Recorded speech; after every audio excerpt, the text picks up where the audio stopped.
Morning to everyone. In the previous lecture, we discussed concept of thermal stresses in composite bar. In composite bar, we have to remember 2 points.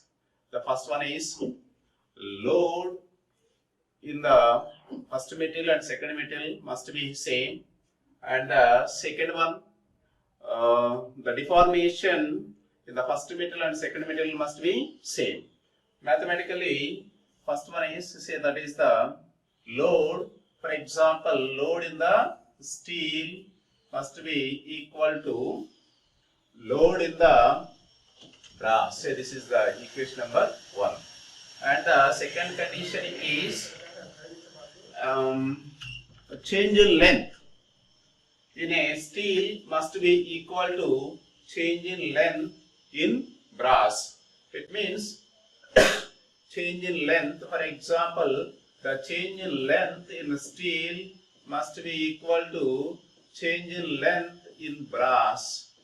So these two conditions are very, very important. So when discussing the thermal stresses in a composite bar, we must conclude one thing. The first case is the load must be same in both the materials and the deformation must be same in the both the materials. Finally, third point, the expansion or the deformation or change in length due to change in temperature in the steel and as well as brass may be free expansion, or that is first one is expansion due to or free expansion, that is free expansion plus or minus expansion or contraction due to stress. This is very, very important one. So the first point is same, force is same in both the material and the deformation is also same in both the material. While calculating the deformation in the steel as well as the brass, we have to consider the expansion due to variation in temperature, that is free expansion, plus or minus expansion or contraction due to stress induced because the composite bar is rigidly fixed at both the ends. So based on these conditions, you can calculate the stress developed in a composite bar in each material. For our convenience, let us consider one numerical example. So let us see one numerical example. A steel rod of 20 mm diameter passes centrally through a copper tube. So one is copper, second one is the steel. There are two different materials made up of a single or whole called as a composite bar of 50 mm external diameter and 40 mm internal diameter. The tube is closed at each end by rigid plates. It means both the ends are fixed rigidly. Of negligible thickness, the nuts are tightened lightly home on the projecting parts of the rod. If the temperature of the assembly is raised by the change in temperature is 50 degrees centigrade, what we have to calculate? Calculate the stresses developed in copper and steel. Now take Young's modulus for the steel and the copper as 200 giganewtons per meter square and 100 giganewtons per meter square, and quotient of thermal expansion alpha for steel and copper as 12 into 10 to the power minus 6 per degree centigrade and 18 into 10 to the power minus 6 degree per centigrade. So here we have to consider or concentrate on the quotient of thermal expansion for the steel and the copper. Here the quotient of thermal expansion for the copper is more than that of the or greater than that of the steel, automatically, so the expansion of the or change in length of the copper is greater than steel.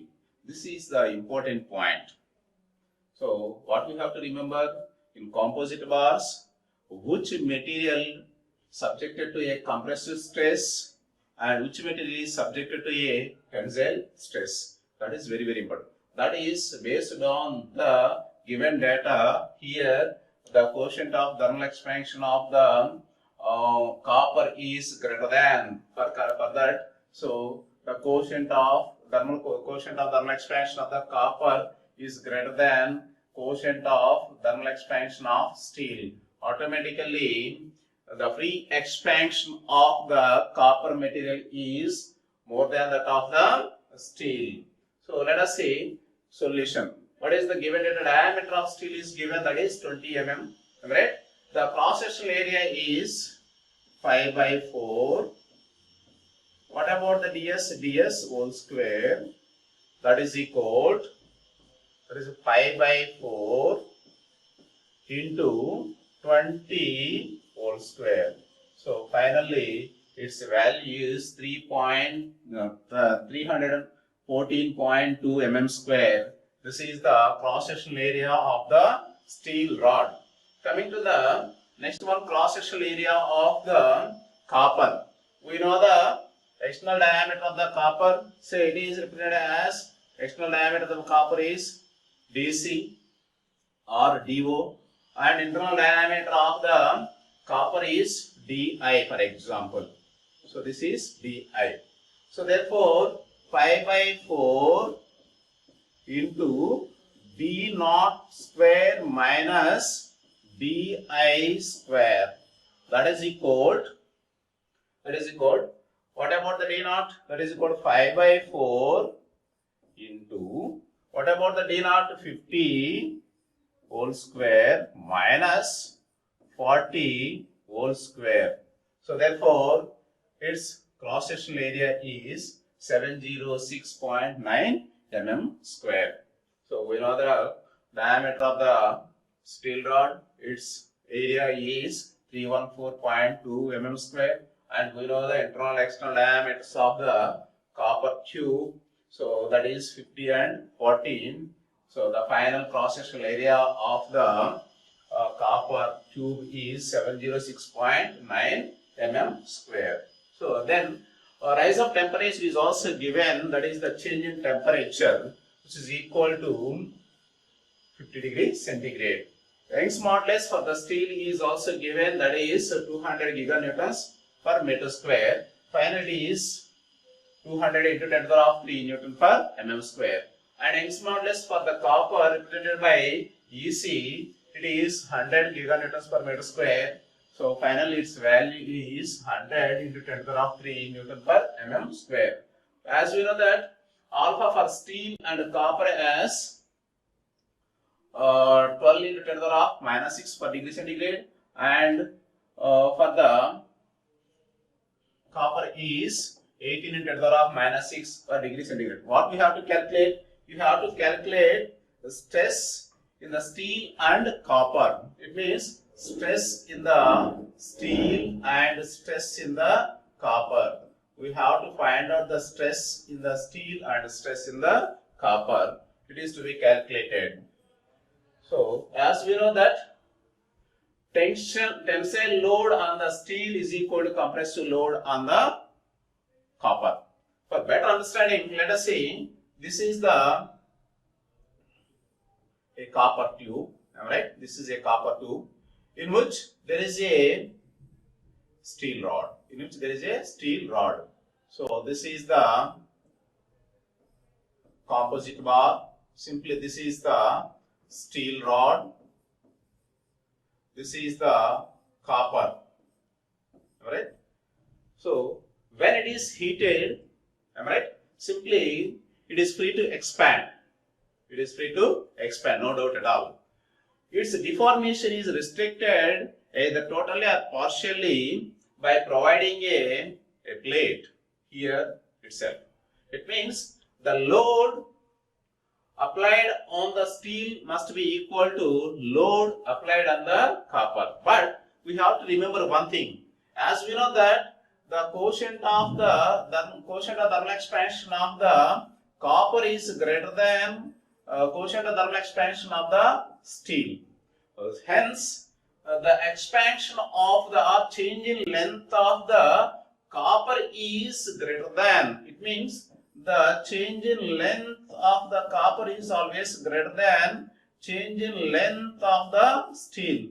Hence, the copper tube needs to apply the compressive load and steel rod needs to tensile load for equilibrium condition. That's why tensile load on the steel and compressive load on the copper.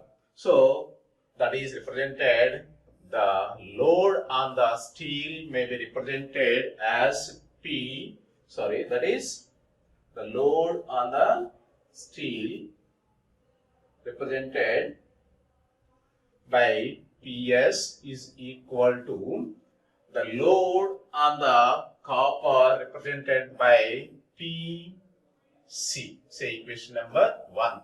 Further, this can be rewritten as we know that, what we know, the stress in any member is equal to P by A. Here, therefore, P is equal to stress into load or area, that is equal. This can be rewritten as sigma S into AS is equal to sigma C into AC. I think that we know the cross-sectional area of the steel, it is calculated just now, and we know the cross-sectional area of the copper, that is also calculated in just now. From this equation, finally, the stress in the steel is equal to stress in the copper into AC divided by AC. So finally you can substitute. What about the cross-sectional area of the copper? We know that the cross-sectional area of the copper is already known, which is equal to 706.9. The cross-sectional area of the copper is 706.9. So that is equal, cross-sectional area is 706.9 into sigma C divided by cross-sectional area of the steel is also known, that is 31 point approximately. Finally, that is equal to sigma S is equal to 2.25 sigma C. It means the stress induced in the steel member is equal to 2.25 into sigma C. Then calculate the second concept is actual expansion of the steel is equal to actual expansion of the copper. It means the change in length in a steel must be change in length in copper. That is very, very important one. So, but the actual expansion of the steel, that is equal to free expansion of steel plus expansion due to tensile stress in steel. It is very, very important one. So whenever a material is heated, no doubt it is free to expand. Its magnitude is always all part T into L, as we know that. Then in particular case, in composite bar, the expansion of the copper is greater than that of the steel, am I right? Since the steel needs additional force, that is deformation is due to tensile stress in the steel. Mathematically, the actual expansion of the change in length is steel, for example, represented as delta L into S, that is equal to expansion due to or free expansion of the steel. Mathematical, that is represented as for example, that is alpha S. Change in temperature is T. The original length of the composite bar is L. plus, right? Then change in length due to tensile stress. I think that we know the relation Young's modulus E is equal to stress by strain. Again, this can be rewritten as stress by strain. The strain is rewritten as delta L by L. So we have to calculate the delta L only. Therefore, delta L by L is equal to stress by Young's modulus E. Finally, delta L is rewritten as sigma by E into L.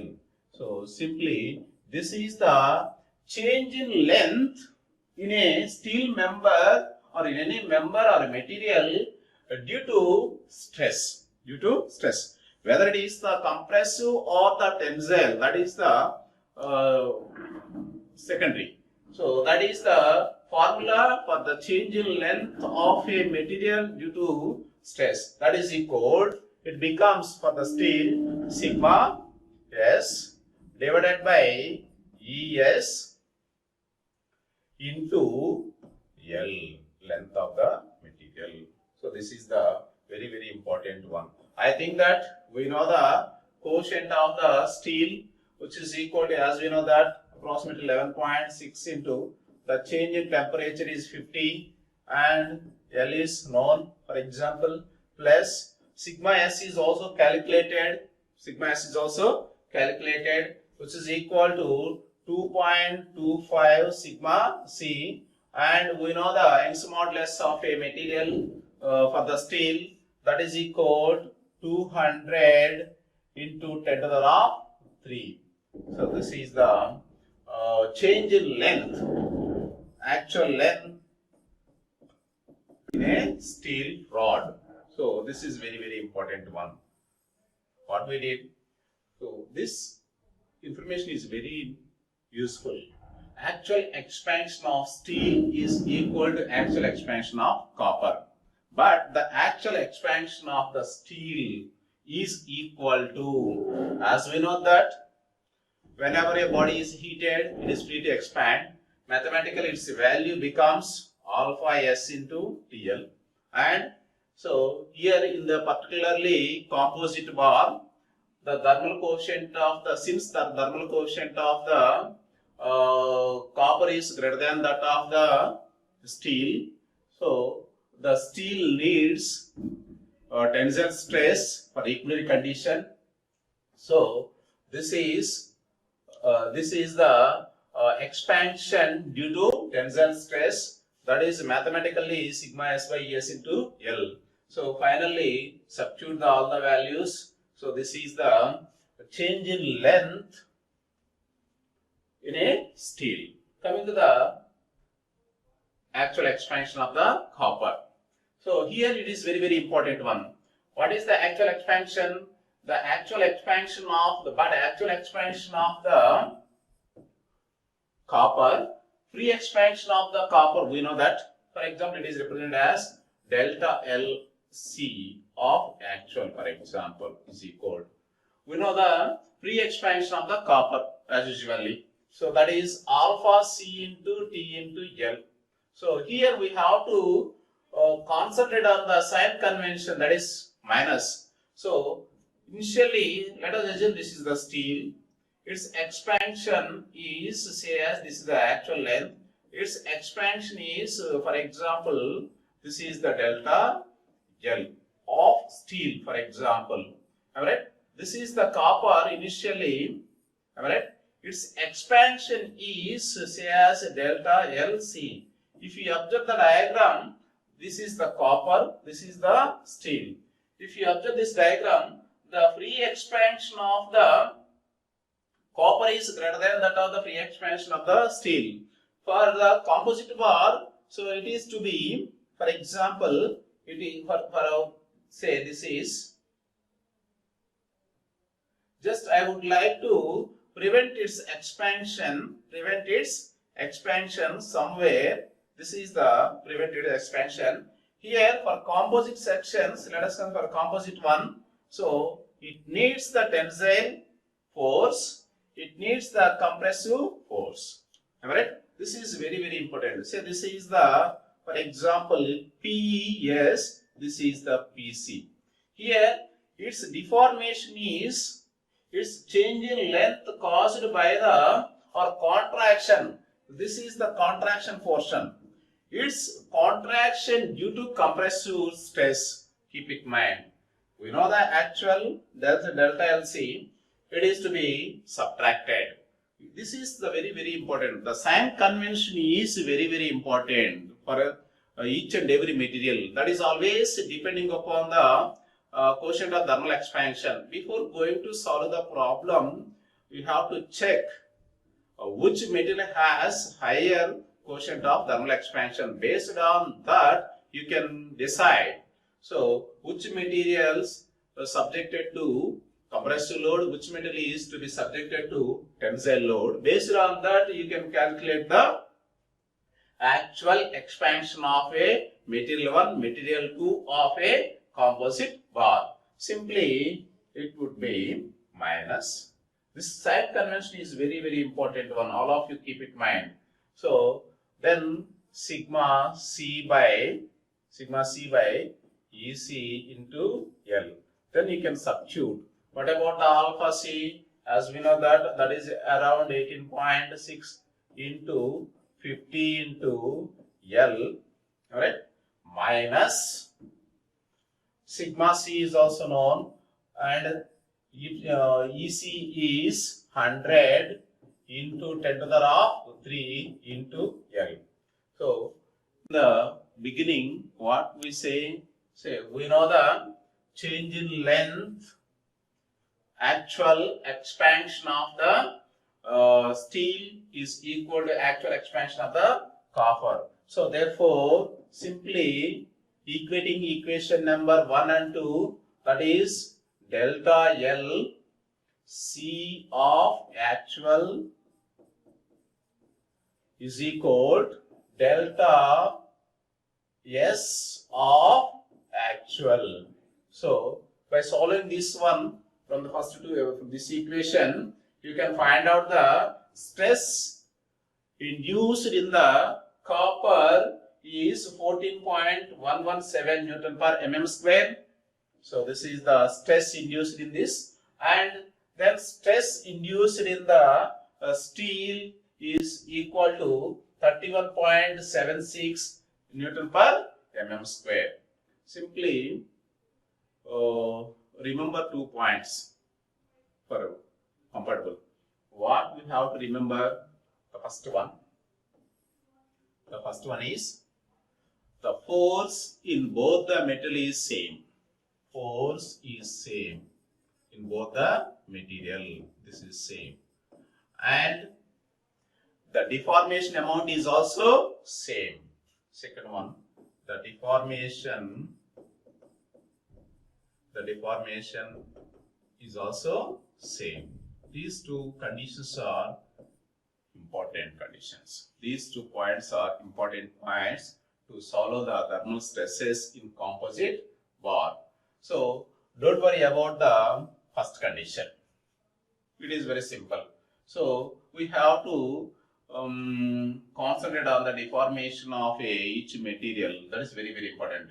So while calculating the actual deformation or change in length in steel as well as the copper, which material is subjected to a compressive load, which material is subjected to a tensile load. Based on that, you have to calculate the actual change in length in steel as well as the copper. That is very important. So we have to take the sign convention in right way. Otherwise, you may get wrong values. So this point is very important one.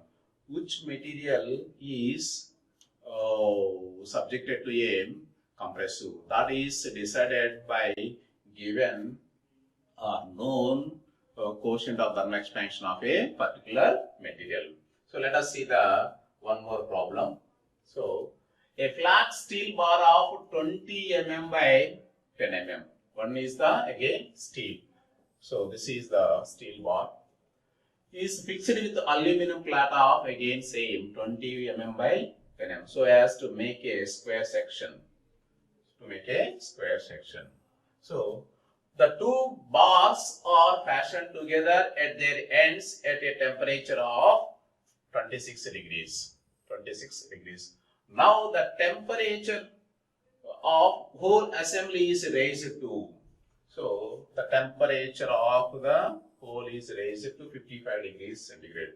Find the stress in each bar, and the Young's modulus for the steel is given as usual, that is 200 gigapascals, and Young's modulus of the aluminum is given, that is 70 gigapascals, and the thermal quotient of thermal expansion of the steel is 11.6 into the power of -6 per degree centigrade, and aluminum is 23.2. Again, we have to concentrate on the quotient of thermal expansion of the aluminum. Here, the quotient of thermal expansion of the aluminum is higher than that of the steel, which results the expansion of the aluminum is greater than that of the steel. Automatically, from the first problem, we can conclude one thing: the compressive stress induced in the aluminum member and the tensile stress is induced in the steel member. That information is sufficient. So let us see once again. A flat steel bar of 20 by 10, the cross-sectional area of the first material. Fixed with the aluminum plate, the cross-sectional area of the aluminum. Here, the cross-sectional area of the both the materials, say as cross-sectional area of the steel is equal to cross-sectional area of the aluminum is same, which is equal to finally, that is 20 by 10. So no doubt at all.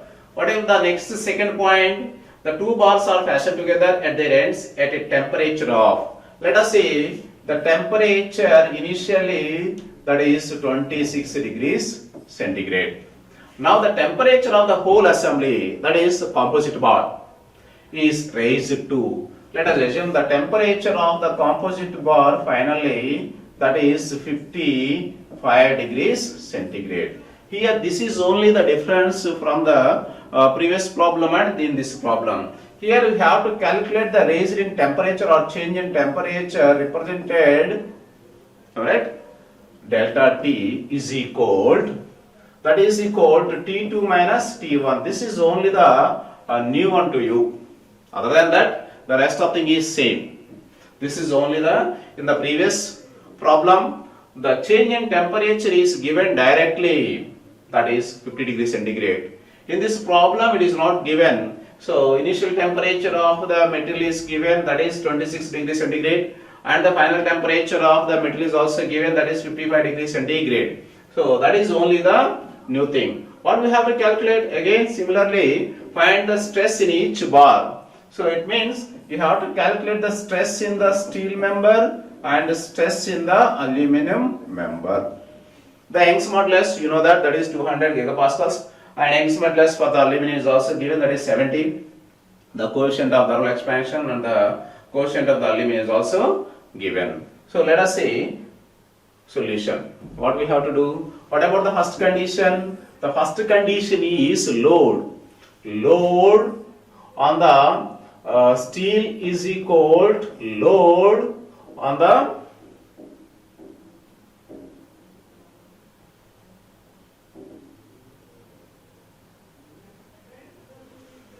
first condition is load on the steel is equal to load on the aluminum. That is the first point.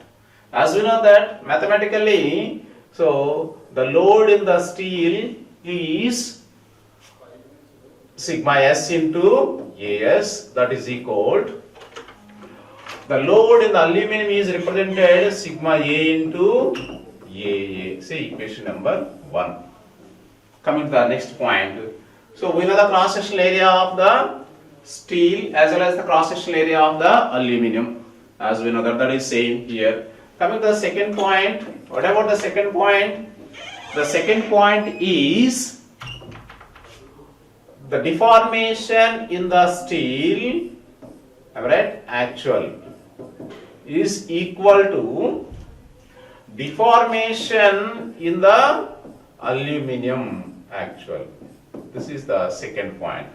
Here we have to remember one thing. Direct I would like to write down the mathematical formulation.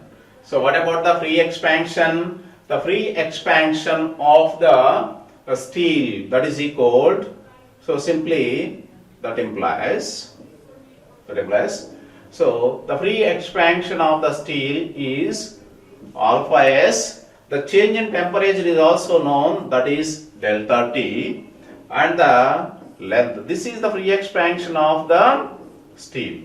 Here a tensile stress is applied, right? So that, for that is taken as plus, which is equal to, as we know that earlier, so from the Uxula, Young's modulus is equal to stress by strain. Again we have to represent the all these terms in terms of, that is the change in length due to stress is equal to stress by delta L by L. Therefore finally, so delta L by L is equal stress by Young's modulus E, and delta L is equal to, so stress by Young's modulus into L. So for that, this is the change in length due to tensile stress. Keep it in mind, due to tensile stress, that is taken as positive. For our better knowledge, it is better to remember tensile means simply taken as positive. So that is equal to,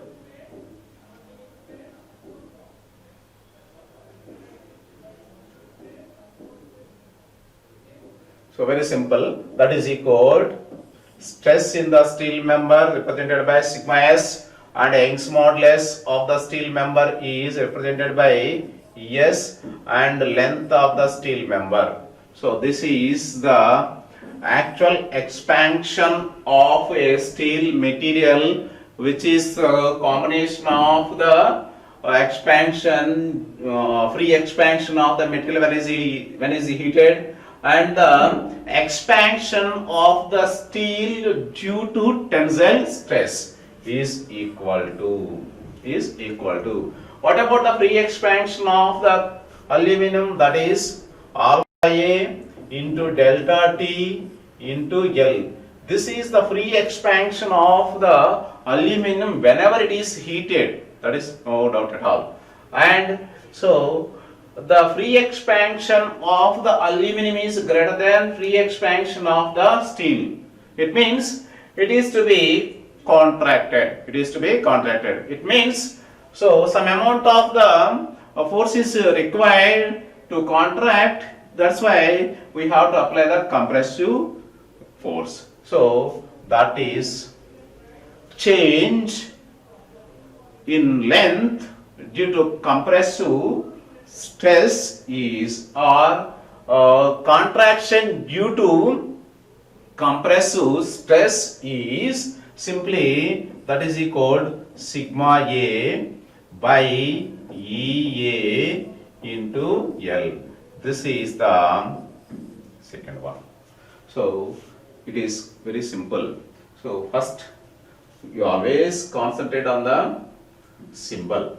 This is plus, this is minus, because it is the change in length or contraction due to compressive stress. That's why I have taken negative, because the free expansion of the aluminum is greater than that of the steel.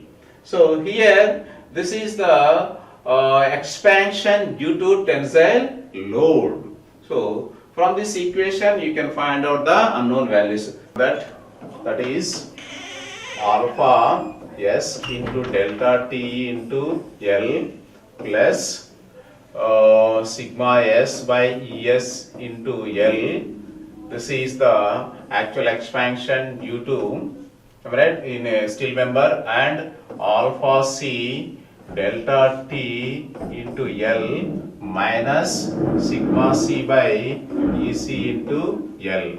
I think that we know all the values, that is equal, that implies alpha C is 11.6 into 10 to the power minus 6, and we know the delta T, that is 55 minus 26, and L.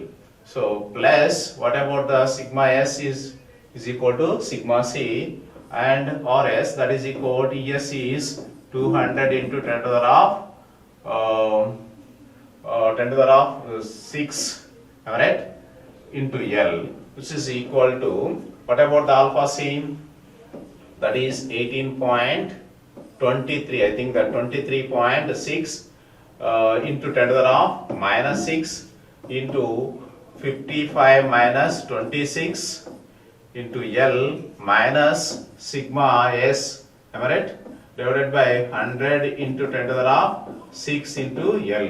So from this equation, from the deformation equation and from the load equation, you can calculate the stress in the steel and stress in the aluminum.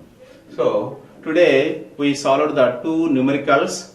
One is first one is directly given the change in temperature directly, and the second one is it is not given, right? That is the delta T. What is the new thing in this case? Just we have to calculate the change in length, that is delta T is equal to T2 minus T1. This is only the